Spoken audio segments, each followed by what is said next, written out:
Hi hello guys, ఈరోజు morning అయితే Instagram reels చూస్తుండగా నాకు ఓ వీడియో అయితే ఎదురైంది.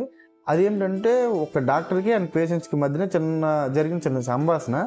ఆ డాక్టర్ గారు అయితే ఎవరైతే ఉన్నారో ఆ డాక్టర్ గారు వచ్చిన పేషెంట్స్ని సొంత ఫ్యామిలీ మెంబర్స్ లాగా, లైక్ ఫాదర్ అండ్ మదర్స్ లాగా ట్రీట్ చేస్తూ వాళ్ళకి వచ్చిన సమస్యని అతను కనుక్కొని వాళ్ళకి మెడిసిన్ వేస్తే ఇచ్చారు.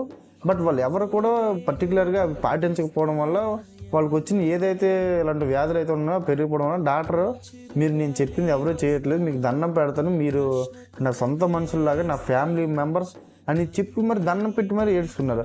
నా చుట్టుపక్కల అయితే ఇప్పటి వరకు ఇలాంటి డాక్టర్ని అయితే నేను చూడలేదు. కనీసం మన దగ్గర ఉన్న డాక్టర్లు కానీ ఈ వచ్చిన పేషెంట్ని ఒక మనిషిగా అంటే ఒక మనిషిలాగా కూడా ట్రీట్ చేయరు. సో ఆ వీడియో అయితే మీకు నేను ప్లే చేస్తాను.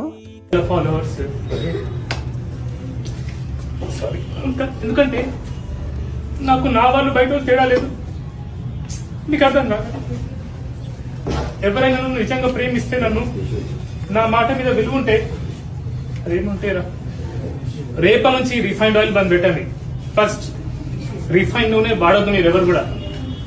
ఒకటి, చక్కెర వాడకండి, షుగర్ వాడకండి దయచేసి ప్లీజ్. మీకు చిన్న చిన్న పిల్లలు ఉన్నారు, ప్రేమిస్తారు కదా స్కూల్కి వెళ్ళే పిల్లలు. సో చూసారు కదా ఈ వీడియో, మీకు ఎలా అనిపించింది, మీకు ఏమనిపించిందో కింద కామెంట్ చేయండి. సో ఇలాంటి డాక్టర్ గారు అయితే మన దగ్గర ఎక్కడైనా ఉంటే మనం అతని దగ్గర హ్యాపీగా ట్రీట్మెంట్ చేసుకోవచ్చు. చాలా మంచి డాక్టర్ ఇతనైతే, చూసారు కదా.